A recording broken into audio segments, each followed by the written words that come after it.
Hello, and welcome to Free and Clear, the show where we talk about the questions that people have about religious abuse. I'm John Collins, the founder of William Branham Historical Research at william-branham.org.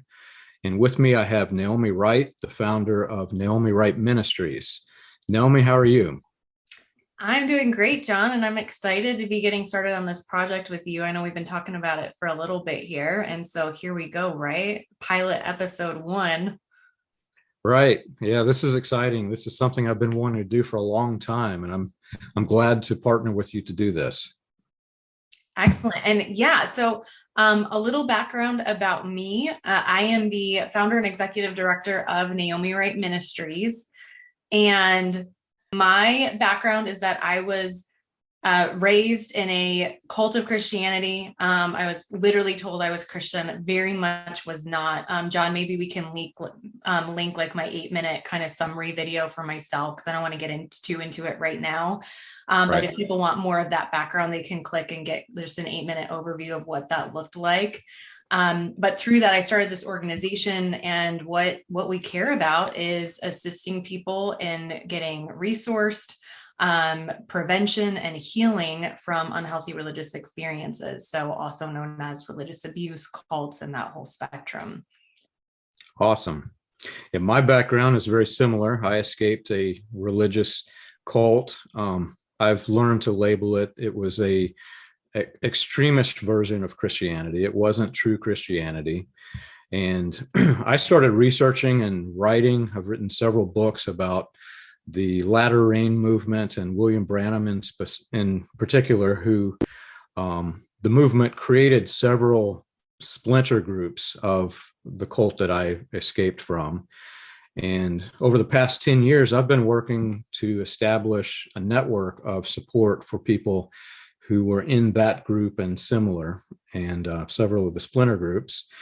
And we have amassed several questions from people who are really interested in to learn what is Christianity. They escaped this thing that kind of looked like Christianity, but after they escaped and started to deprogram, they realized that it was nothing like Christianity. So I'm really excited about this project to work with Naomi. Naomi will be answering questions from the Orthodox perspective of Christianity. And the boundaries of my questions basically are limited to what people have to learn more about what is true Christianity. If I leave the cult and I want to integrate into a new church, what does that look like? So we have an exciting program ahead of us. Yeah, I'm looking forward to it. And yeah, so as far as like NWM goes, Naomi Wright Ministries goes, we are a religious organization. I'm very upfront about that. We have a statement of faith on our website. You can go read. Our board of directors, have to sign that they affirm that in order to serve. But in our interactions with people, and I am a huge advocate, I will step away and take my name with me if this ever changes. We were very open to where people are at. My goal is not to make someone agree with me. My hope is that people who were told Christianity was something that it's really not can learn what it really is and then can choose it or not. Just like they make a choice about any worldview that's out there for them to consider. And so that's my heart, is you are lied to about it, what it really is. I want you to know what it really is, so then you get to really make your free will choice of if you want it or not. And as a specific example, in our mentoring services, Christianity doesn't necessarily come up at all. I ask people in that first consultation, 15-20 minute conversation that we have, what is your worldview right now? Is it helpful to you in any way to be able to talk about things like the Bible and Christianity and God? And if the person says no, then we just don't. And that's, anyone who's worked with a therapist out there, you probably don't know what their worldview is, because it just doesn't necessarily have to come up. It's kind of irrelevant to the client. And so I handle the mentoring services in that same way. But if someone is saying, I think there is a God, I want to figure this out, this is how the Bible was used, I'm happy and I'm trained to be able to go through and help them do that. So it's totally up to what is best for that individual. So this is a fun project, though. I'm going to speak fully from that Orthodox Christian worldview. And yeah, let's try this. Let's see where it Yeah. goes. And to be clear, so that everybody's on fully aware of what is going on in this show, I'm very much on the same page. I have no intent to proselytize. Um, my research is based off of a Christian perspective because it was in my opinion, it was a political cult that we escaped that was operating under the disguise of Christianity. And so therefore, a lot of my research is a Christian research, but I'm by no means trying to convert or persuade in this episode. It's really not, or in the show, it's not it's not the direction of the show. Also, the questions that I ask are not necessarily my own questions. I will be providing the face for the people who I've worked with for the past almost decade in these support groups. So these questions will be coming from people in the support groups, and I'll become their face. And if you have questions that you would like on the show, please send them to me or Naomi, and we will be, asking the questions and in a way that relates to the show. We may not be able to answer every question that's sent to us, but within the framework of the show, we would like to have an open discussion of the questions for people who would like to have an answer. So let's get right into it, Naomi. You have a topic, and I'd like to see if we have some questions that match. Yeah, so this was fun. And I don't know, John, we didn't discuss what will actually be the official title of the episode, but basically one of the questions that we got when we kind of went out to the public with, hey, you went forward and said, hey, I have this idea for a podcast series. What are some questions y'all have? And one of the responses we got was, okay, if I leave this specific group that I'm a part of, I've been told I'm going to go to hell. So not only am I excommunicated by my people, but my salvation is gone. I have eternal damnation. So this is what they're being told. Not unfamiliar to either of us. We've heard that too. So I think that's a great question. It's a really important question. It carries a lot of weight, and it instills a lot of fear in people. So everyone who's listening, what we did with this was John said that I could pick the topic, and then I said, okay, you create the question. So I'm going to hand it back over to him. And he's going to now kind of ask those questions, and then I'll give an initial response, but John also has things to share. So, there'll be some dialogue from there. All right. So let's get into it, Naomi. Several people in our support networks have described that their greatest fear in leaving the cult was literally a fear of life or death. If they remained in the cult, even if they knew the ideologies and the doctrines were wrong, they felt like there was life in the cult. And if they left it, they felt like there was death, because they'd been trained to believe that those who left would be condemned to hell. What do we say to people who are struggling with this indoctrination right now? Why does this fear exist, and how does that indoctrinated fear differ from a healthy church? Yeah, so this is a huge question, and I want to break it down because you ask a couple of really good things in there, and so I want to address each part on its own. First, something that comes up that to me is it's interesting to think about is what do you, since you're representing this voice, I'm asking you, even though it may not specifically be you, what do you mean by that quote, there was life, even if the ideologies and doctrines were incorrect? So do you mean in eternal salvation? Well, so I'll speak from my own experience, which is very similar to what some of the others that I've spoken with. There was such an indoctrinated fear, and we had a lot of cognitive dissonance. There were things that we knew that were wrong, but mentally, we basically just explained them away. And whenever we talk about the life that was inside of the cult, the cult that I escaped was a doomsday cult. So outside of it, literally, there was it was physical death. It wasn't just spiritual death. People who were not in this were doomed on earth and in hell. So whenever I discuss the life perspective from people who were in these support networks, they were literally fearing their own death if they left the cult. Yeah. So this is This is such a powerful question because it speaks to how powerful the mind is. And this is why, because the mind is so powerful, that's why these abusive leaders want to control our minds. Because they know that if they control the mind, they get access then to the rest of the person, including the person's actions. And interestingly enough, in therapy, cognitive behavioral therapy is a foundational practice for therapists, CBT or cognitive behavioral therapy. And the basic premises of it is if someone changes their thoughts, a change in their behavior will follow.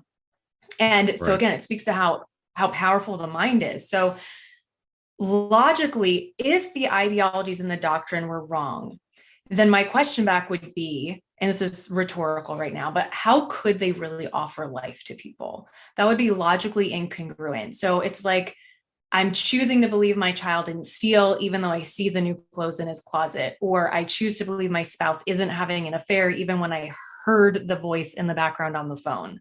While in one way, this incongruence does protect us from the immediate pain of the realization we would have cognitively.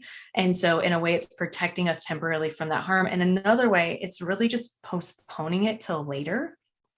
So if we disallow ourselves from the opportunity to accept the truth, then we can't heal from the pain and losses and genuinely be able to move on into freedom. And I think that is such a tragic loss. Yeah, I think one of the things that helped me, I'm real big in trying to understand. It's not just leaving the cult that helps you become free. You really have to understand, what is this thing that I was in, and how does it differ from people who weren't in this thing that I was in? So one of the things that I've learned in just simply studying other cults, there are cults that have physical boundaries. They're in communes, there are walls, and they're isolated from the rest of the world because they're in a physical boundary. But the vast majority, there's something like 10,000 cults in the United States alone. The majority of them have no physical boundaries. They're basically mental boundaries, and those boundaries are usually created by fear. There's a fear created by severing. You basically take your group and you isolate it from the rest of the world. You become severed from the rest of the world, and then the rest of the world becomes demonized. So these people who are in these types of unhealthy religious groups are basically indoctrinated to believe a very demonic worldview of those outside of the cult. And with that demonic worldview, comes the death and the fear. But it's literally fear by example. If somebody leaves, then you shun them, or you excommunicate them, or you cut them off. You're establishing fear, and you're establishing that mental boundary. Yeah. And as you were just talking, John, it kind of hit me that there is a difference between being able to see, okay, yes, if I come forward with questions, even maybe it's as simple as I have questions, as we've both seen, or maybe it's to a further degree of, I'm going to step away from this group, I'm not going to attend this church anymore. And you've seen other people get shunned, you've seen them get excommunicated, so you know that that's coming, you know that's going to happen. So that's based on actual factual data. Right. They can't give you that for if you're going to go to hell or not. There isn't factual data that they've been able to give you or show you. And so I'd encourage you to question that, because what's the evidence that that's going to happen because you've stepped away out from under their control? I mean, like you said, this fear exists because they've been conditioned to be afraid. That was intentional. It was intentional for them to be afraid.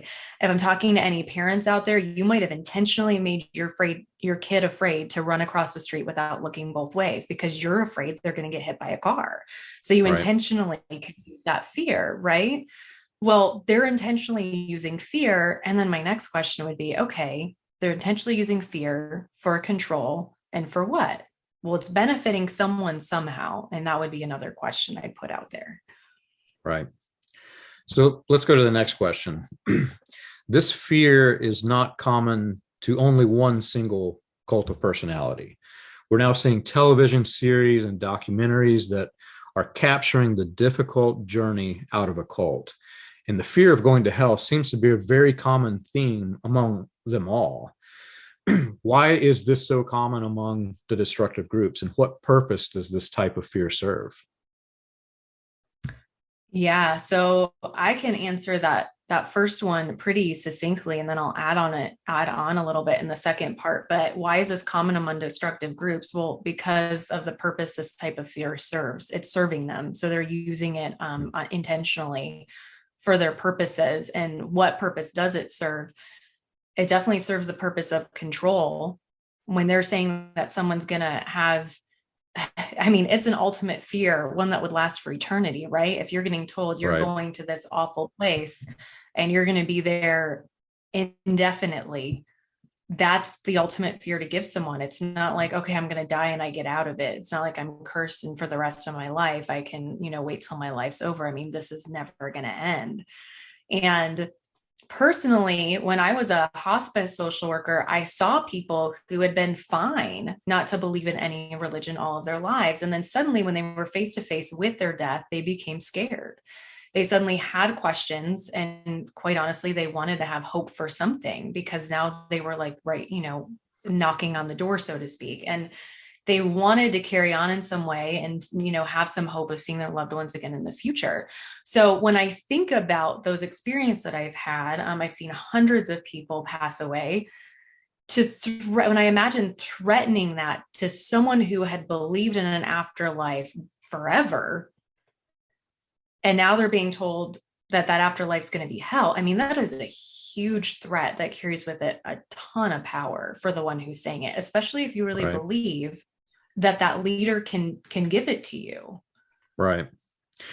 Whenever I was making my escape, again, I'm very big in understanding how things work, and one of the biggest examples that I could find in history was Martin Luther. He led the Protestant Reformation. They escaped what he saw as destructive within the Catholic Church, and basically formed the religion that the splinter groups that I was in came out of. And whenever he was leaving the Catholic Church, one of the problems was that the Catholic Church was really big into using the fear of purgatory and hell as a control method.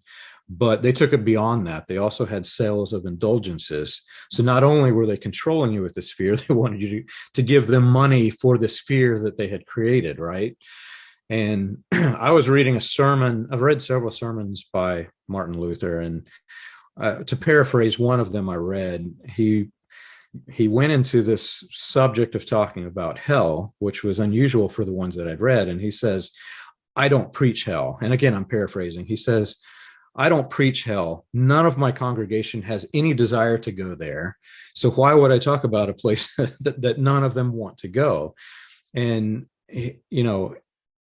the point that he was trying to drive at was it had been used in his life for such a point of control from the Catholic Church that he decided he was not going to control his congregation. And in my mind, it made a clear separation of what other Christians see, and how their views to hell. It's not this thing that is used to control the crowds. It is something that is discussed biblically, and they talk about the people who aren't going to heaven are going to hell, but they don't use it like a whip to contain a crowd. Yeah, absolutely. And that is an example what Martin Luther was doing. It's an example of a healthy church. Now, there may be some things Martin did that were not healthy, but Right. based on what I know of him, that's what I'm speaking to right now. So I want to put a little asterisk there of I am Right. not an expert on Martin Luther, but that example is excellent, because in a healthy church, information is shared. People choose what to do with it. There aren't any hard feelings. Like if I offer you information, I offer you evidence, facts, thoughts, opinions, examples, personal experience. You then choose to either agree, to further investigate, or to immediately disagree. That's your power. It's your right. It's not mine. And I'm good with that. Right. That's what you look for in something that's healthy. Yeah. And I think it was also a big part of my awakening. I began to notice the strategies of how how the pastors were speaking. So one example, I went to this church in the South, and the preacher went into, for lack of a better way to describe it, it went into a rant against women who had short hair. And I looked around the congregation. There's not a single woman in this church that had short hair. So he's preaching to women who aren't even listening to him.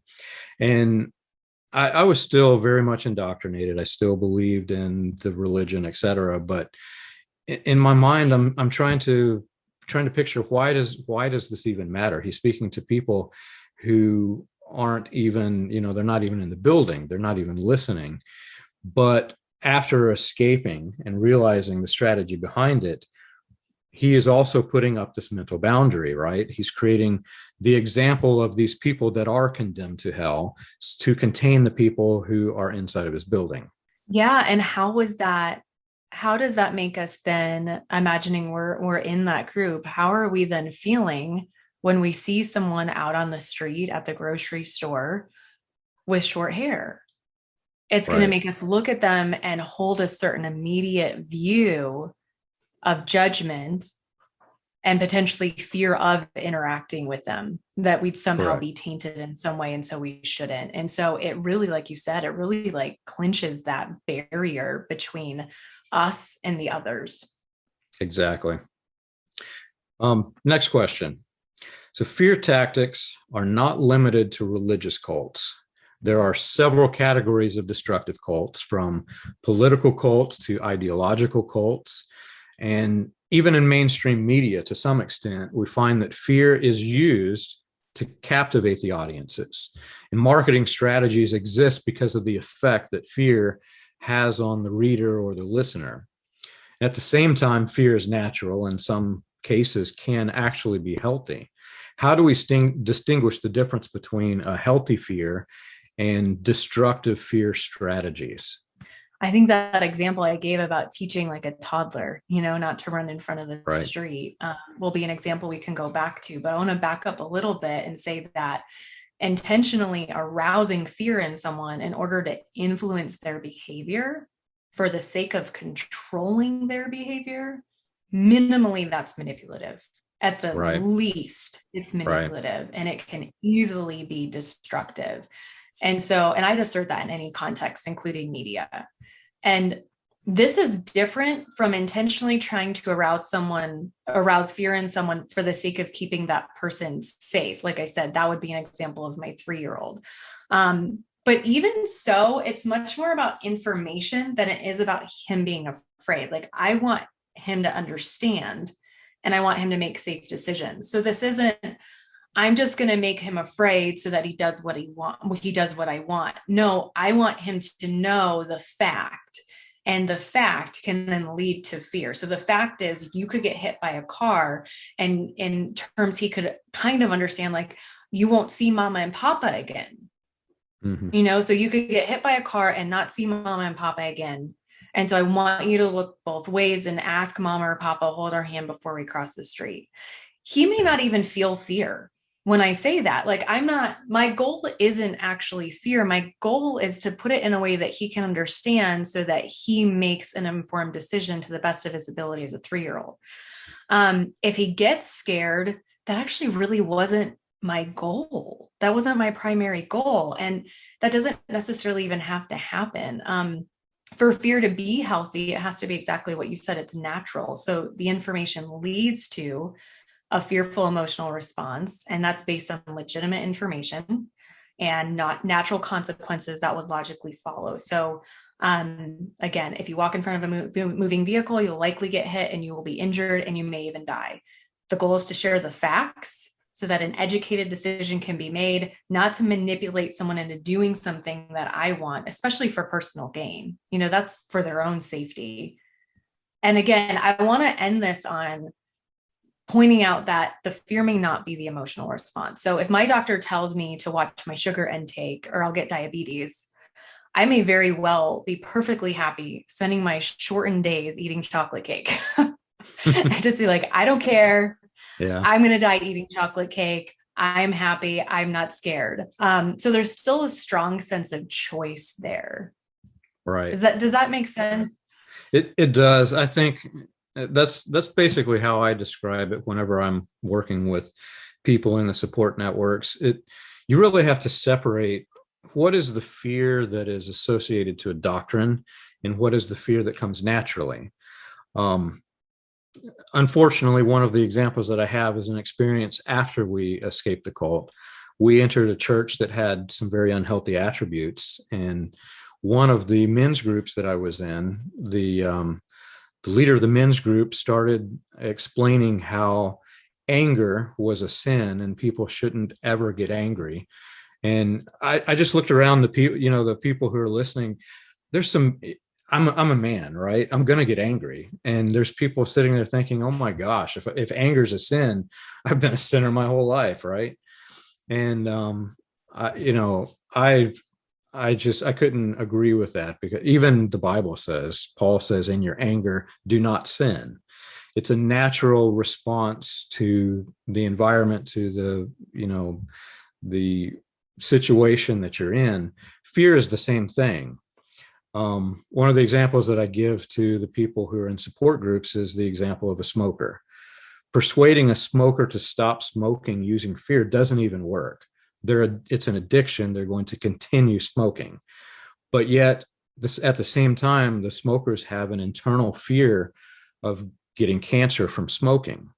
So whenever you're working with a smoker who has an addiction, who has entered into addiction counseling, you don't use fear to lead them out of smoking. You use positive reinforcement, and you basically explain to them that there are consequences to having smoked for so long and to this addiction, but positively there are also cancer can be treatable. It can often be preventable if you were to stop smoking, and you lead them toward the positive and you work with them to help conquer the addiction. Versus religious abuse, they take the fear and they capitalize, they try to control and manipulate through the fear. It's not a positive reinforcement, it's manipulation. So that actually leads us into the next question. With the realization that fear strategies were used for manipulation and for undue influence, several former members suffer from trust issues. You and I have discussed this alone. It's something that we both share in common. If someone that they fully trusted for so long had been abusing their trust for several years, using fear tactics, and others can do the same, how can anyone be trusted? So, John, I have a few points I want to make with this. So feel free to interject as I'm talking, if you want to jump in. The number one person to trust and to learn to trust, first and foremost, is yourself. And this is not to say by any means, but for the record, this is not to say that the victimization you endured was your fault. It's to say that you have the power to learn from it, to further equip yourself to understand what happened, to make sense of it, how groups such as these operate so you can recognize them, and to generally be able to recognize unhealthy leadership. And therefore, you'll be able to recognize unhealthy relationships in general.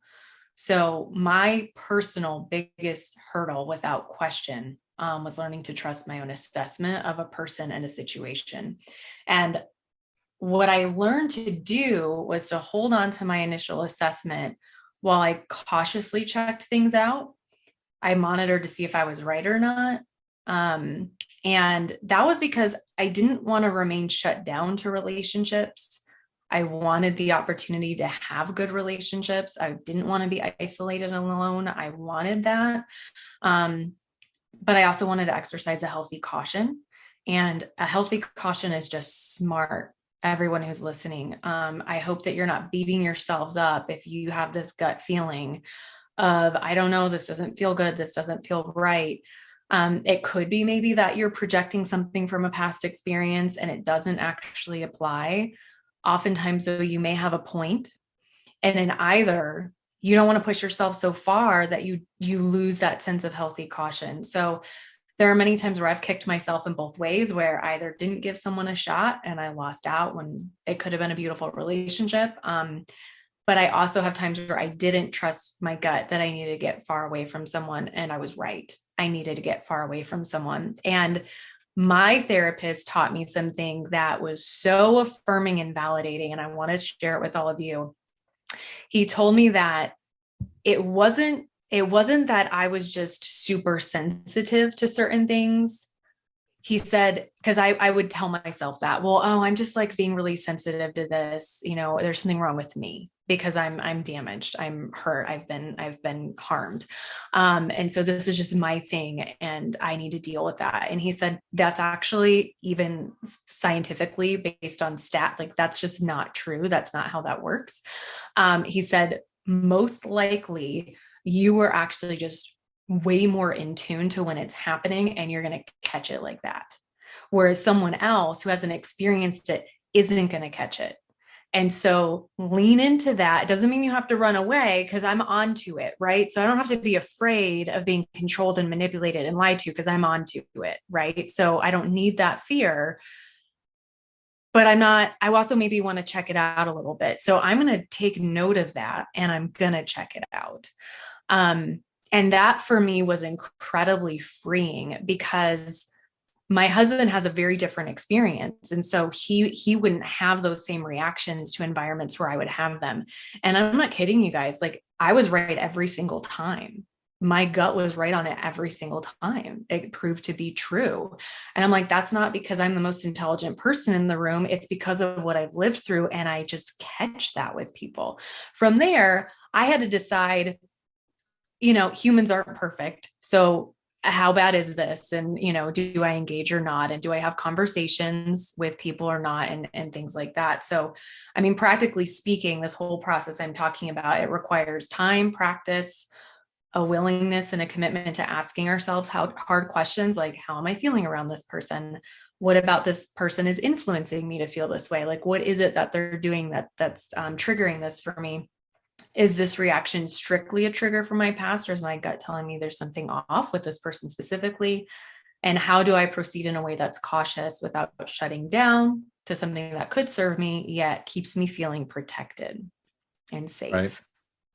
Yeah, I can't stress enough, whenever somebody leaves a situation of religious abuse, how important trust is. Because in religious abuse, you're in a group that already has constrained boundaries. So you've already limited the number of people that are within your support group. Well, once you leave this, you leave what little support group that you had. And if there's no trust, if you can't trust anyone, now you became a support group member of one. And if you're married and you have children, in my case, I would have a support group of 5. And quite frankly, that's just not enough. You have to trust. You have to build up trust with people.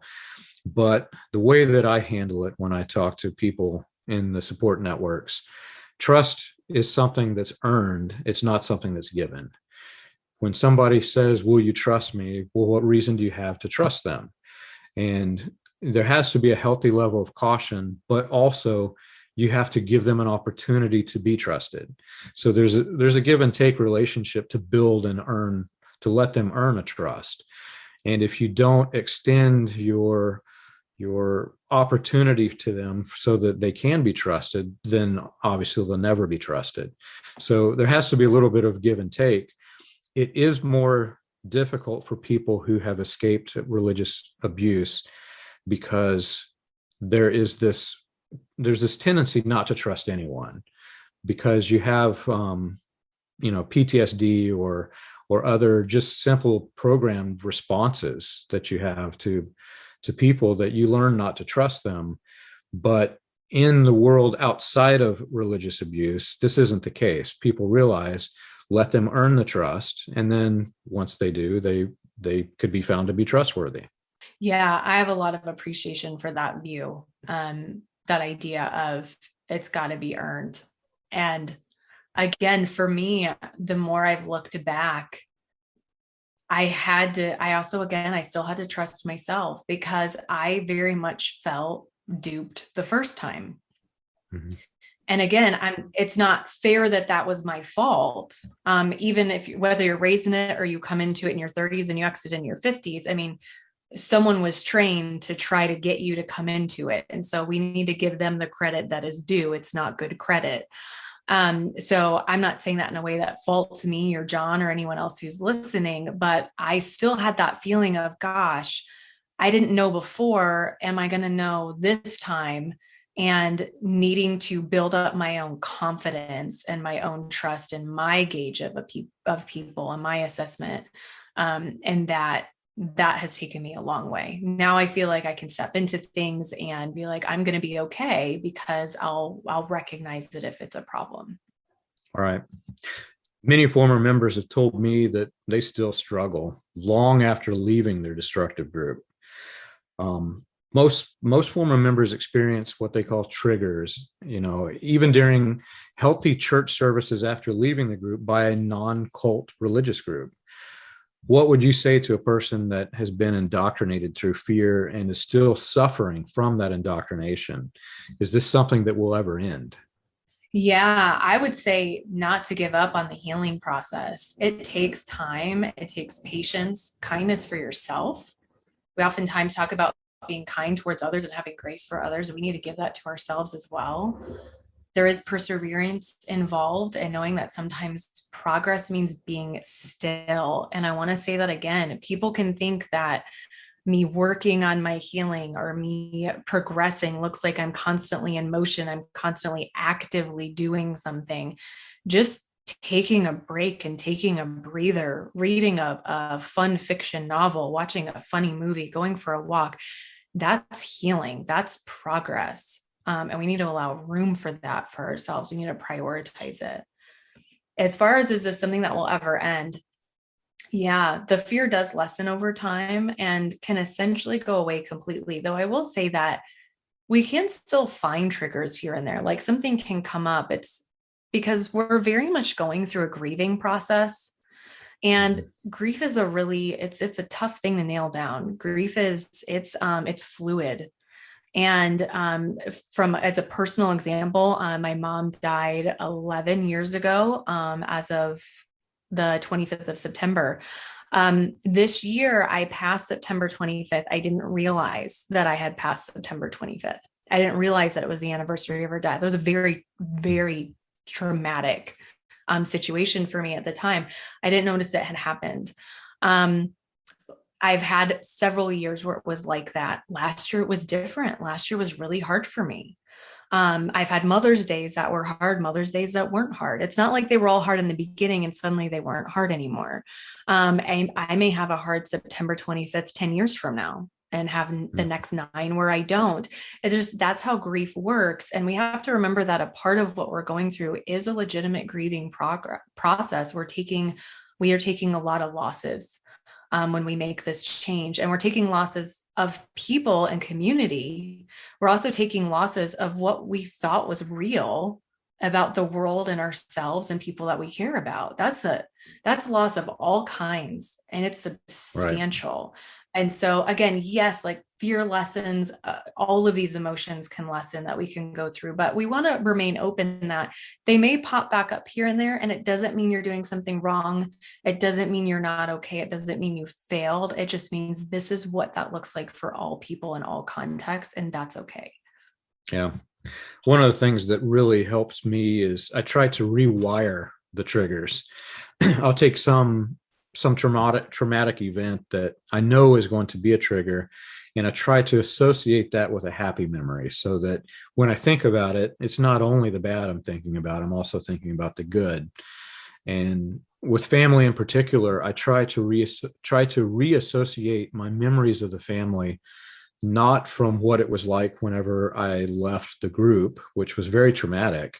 I try to remember a happy memory about each person, which is sometimes it's difficult, but over time, this gets better the more you try to exercise this. And I've also learned to set up boundaries. There are certain family members that honestly, I have no happy memories associated to them. They were my family, but I have really nothing that I can go back to rewire. And either I've lost the memory to PTSD or they just simply never existed. So in those cases, I try not to dwell on their memory.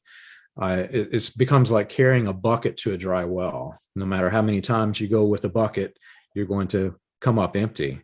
So I try to reassociate those to some other memory that isn't even quite related, but somehow, I can form a memory that is a replacement of the traumatic memory. I think that is incredibly helpful. And I want to add that sometimes I have to, first of all, I'm going to share this first because it's really what I'm thinking of. Right after my dad passed away, he died in 2007. And I did not know I was in a cult at the time. It took several years beyond that. But my dad was a very abusive man. It was a very difficult relationship between him and really anyone, but between him and I, particularly being the oldest living girl. I did have an older sister who died of cancer in her 30s, tragically. Of course, I was told it was because of her attitude, but that's a different story. So when my dad died, I remember trying to think of positive memories that he and I had together. And John, I could not think of a thing. I couldn't come up with anything. And I was devastated by that. I felt like I was spitting on his memory, like I was just spitting on him. I'm like, this is horrible. And I wasn't even like angry with him at the time. It's not like I wanted him to die, but all I had was all this awful that kept coming up. And eventually it didn't stay that way because we really did have some good memories. There were just fewer of them. And even in that, they're kind of tainted because I know the bigger picture of who he was. Right. But so I really appreciate what you said about that. And yeah, that's where my head went, was a specific experience. But as far as triggers specifically, I'd like to end that question on my end anyway with, I do have to remind myself sometimes that although I'm feeling triggered because of a similarity of some kind, it's not necessarily the same. So I do want to question that. And I personally feel like I've already been robbed of enough in my life. I've already had enough stolen from me that should not have been. And so I want to fight for my continued freedom. And sometimes that looks like being still enough to mentally and emotionally process an experience so that I can then look at it through a different lens within its proper context. And sometimes it does look like, you know what, that's not going to be the situation for me. And I'm going to go in another direction. But for anyone who resonates with our experiences, we have been robbed of a lot. And I would encourage us to disallow that and be like, no, I'm going to do the hard work and I'm going to lean into this healing process and this growing process because I'm not going to allow that to continue anymore. It is work, and it is a lot of work. I think the last point I would make is that what I've learned in working in the support groups, the vast majority of the trauma, the most traumatic experiences that most people face isn't really the person or the event of leaving. It's mostly, what are people going to think about me when I leave? Because we were indoctrinated to think about people outside of the cult more than we were about growth.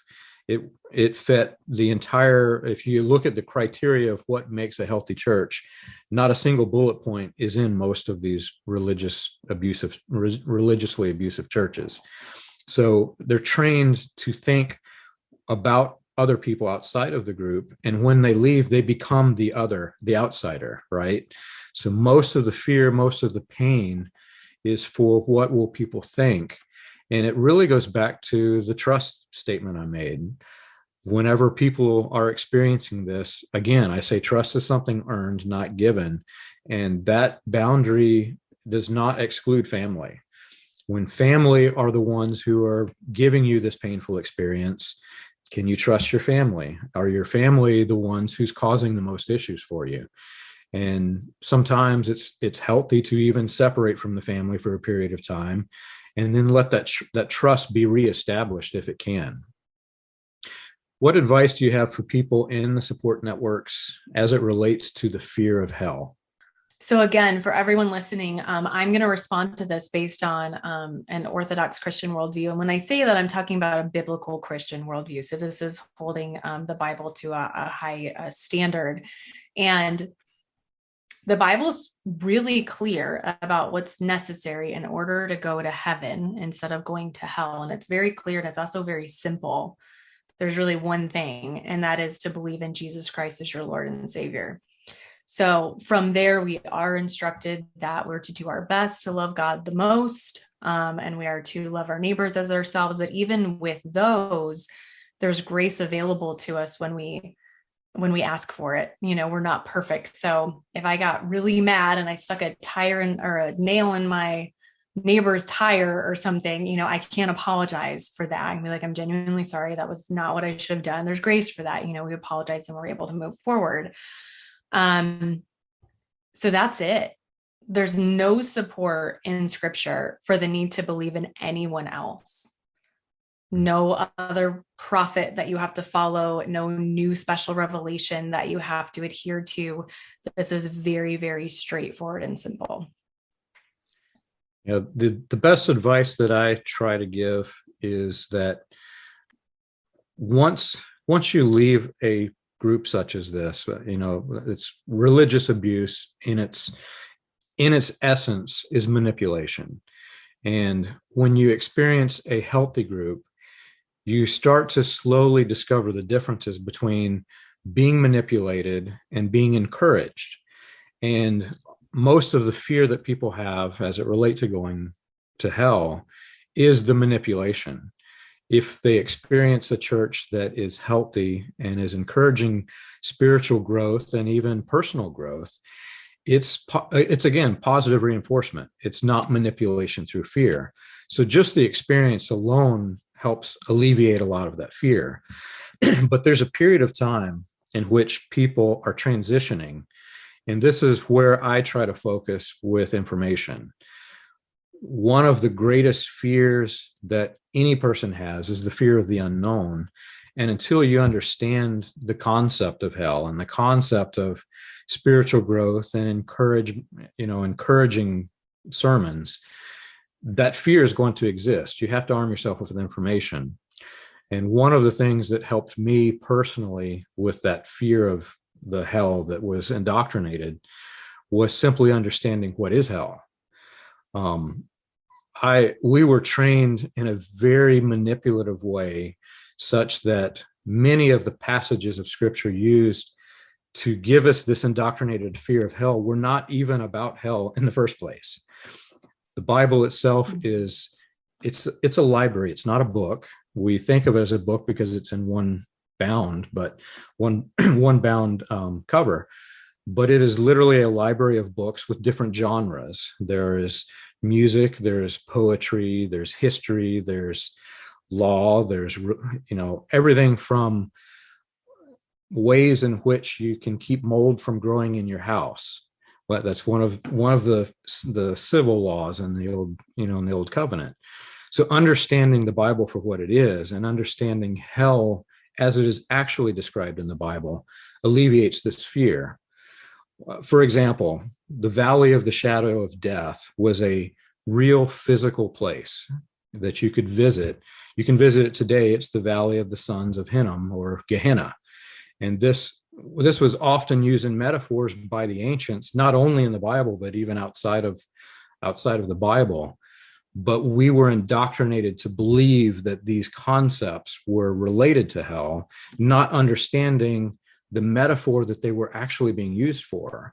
And once you wipe all of that indoctrination out and understand what the text actually says, it's not manipulation through fear. It's more of understanding what the author is saying. And I think to kind of bring this home for this idea of, the topic that we're covering today, if I leave my specific group, I've been told I'll go to hell. Will that happen? Again, like you just gave more detail on, John, there's no evidence for that. And hell isn't, it's not a place you're going to, again, we're speaking from, okay, are you just going to wind up in hell by accident?